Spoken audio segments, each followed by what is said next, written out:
Welcome to Joie de Vie TV! The following clips will bring joy to your life.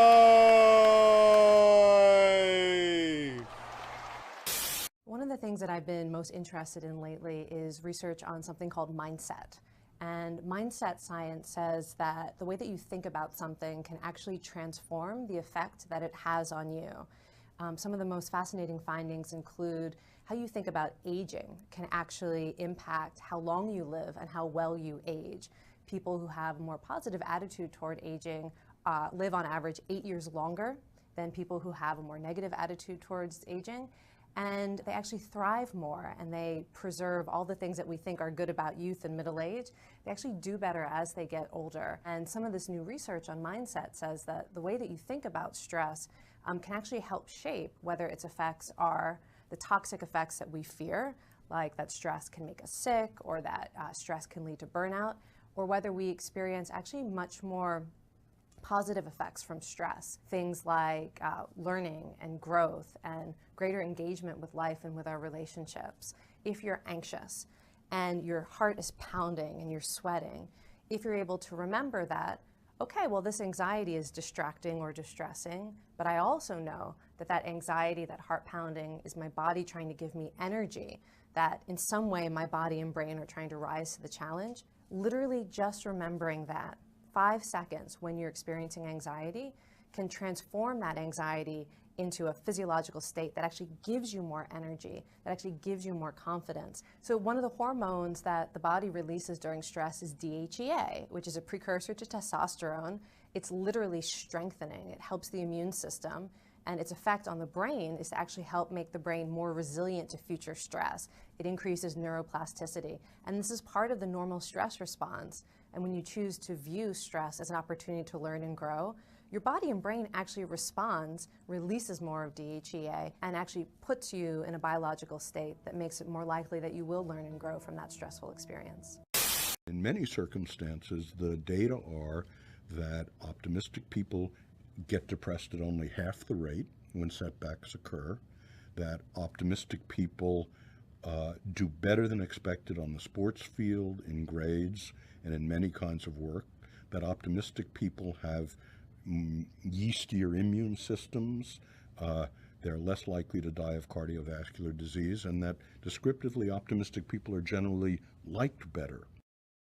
It turns out if you take pessimistic people, depressive people, of which I'm an example, and you teach them principles of recognizing the catastrophic thoughts they're saying to themselves, this interview is going terribly, I've really lost my touch, and then arguing against it, no, you know, Joe's been laughing and smiling at my jokes throughout, then it turns out you can make people permanently, lastingly more optimistic.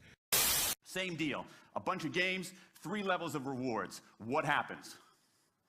People offered the medium level of rewards, did no better than people offered the small rewards. But this time, people offered the highest rewards. They did worst of all. In 8 of the 9 tasks we examined across 3 experiments, higher incentives led to worse performance. Is this some kind of touchy-feely socialist conspiracy going on here? No, these are economists from MIT, from Carnegie Mellon, from the University of Chicago. And do you know who sponsored this research? The Federal Reserve Bank of the United States. That's the American experience. Let's go across the pond to the London School of Economics. LSE, London School of Economics, alma mater of 11 Nobel laureates in economics. Training ground for great economic thinkers like George Soros and Friedrich Hayek and Mick Jagger. Just last month, economists at LSE looked at 51 studies of pay-for-performance plans inside of companies. Here's what the economists there said. We find that financial incentives can result in a negative impact on overall performance. There's a mismatch between what science knows and what business does. And what worries me as we stand here in the rubble of the economic collapse is that too many organizations are making their decisions, their policies about talent and people, based on assumptions that are outdated, unexamined, and rooted more in folklore than in science. And if we really want to get out of this economic mess, and if we really want high performance on those definitional tasks of the 21st century, the solution is not to do more of the wrong things, to entice people with a sweeter carrot or threaten them with a sharper stick. We need a whole new approach. The good news about all this is that the scientists who've been studying motivation have given us this new approach. It's an approach built much more around intrinsic motivation, around the desire to do things because they matter, because we like it, because they're interesting, because they're part of something important. And to my mind, that new operating system for our businesses revolves around three elements: autonomy, mastery, and purpose. Autonomy, the urge to direct our own lives. Mastery, the desire to get better and better at something that matters. And purpose, the yearning to do what we do in the service of something larger than ourselves. These are the building blocks of an entirely new operating system for our businesses. I want to talk today only about autonomy. In 20th century, we came up with this idea of management. Management did not emanate from nature. Okay? Management isn't it's not a tree, it's a television set.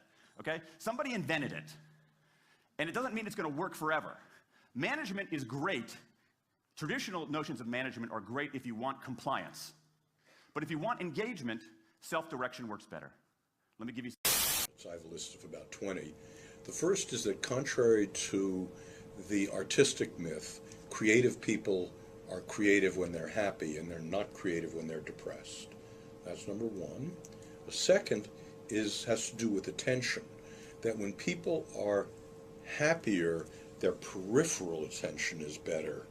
When people are sad, their focal attention is better.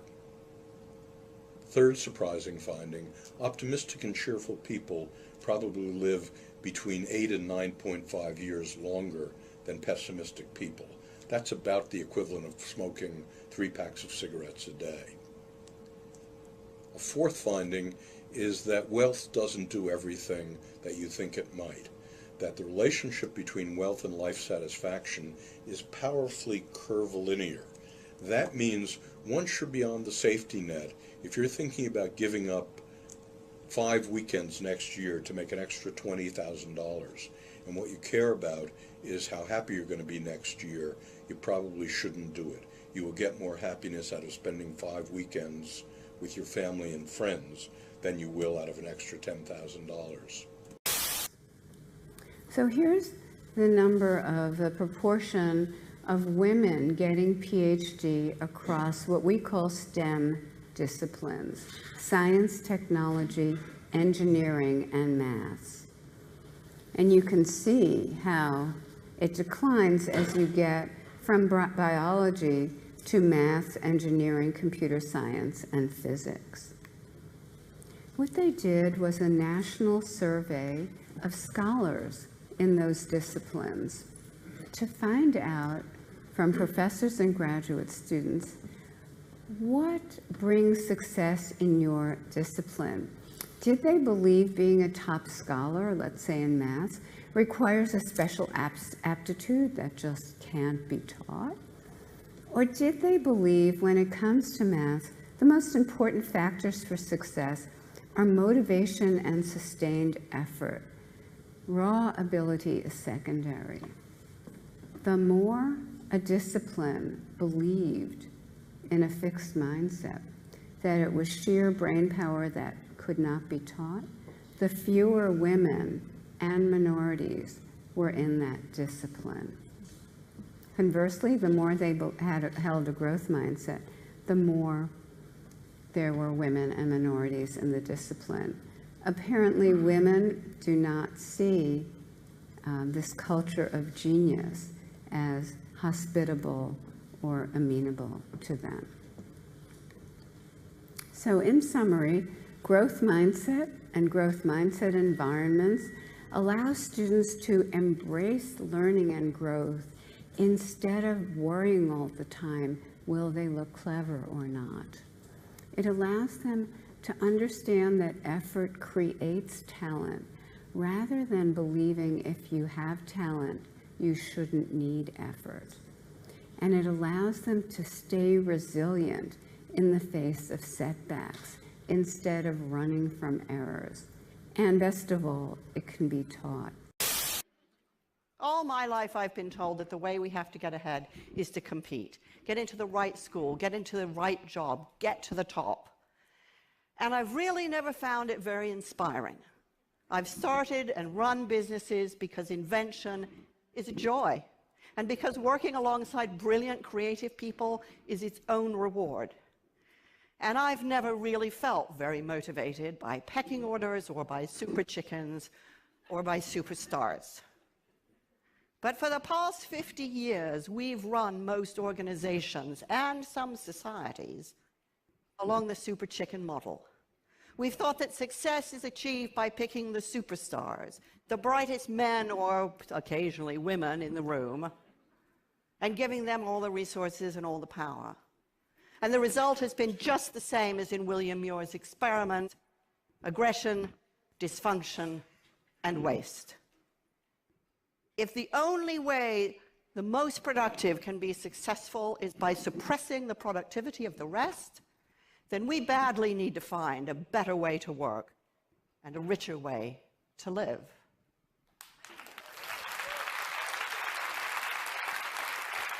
So what is it that makes some groups obviously more successful and more productive than others? Well, that's the question a team at MIT took to research. They brought in hundreds of volunteers, they put them into groups, and they gave them very hard problems to solve. And what happened was exactly what you'd expect, that some groups were very much more successful than others. But what was really interesting was that the high-achieving groups were not those where they had one or two people with spectacularly high IQ, nor were the most successful groups the ones that had the highest aggregate IQ. Instead, they had three characteristics, the really successful teams. First of all, they showed high degrees of social sensitivity to each other. This is measured by something called the reading the mind in the eye test. It's broadly considered a test for empathy, and the groups that scored highly on this did better. Secondly, the successful groups gave roughly equal time to each other, so that no one voice dominated, but neither were there any passengers. And thirdly, the more successful groups had more women in them. Now, was this because women typically score more highly on the reading the mind in the eye test, so you're getting a doubling down on the empathy quotient? Or was it because they brought a more diverse perspective? We don't really know. But the striking thing about this experiment is that it showed what we know, which is some groups do better than others. But what's key to that is their social connectedness to each other. And if you don't know, now you know.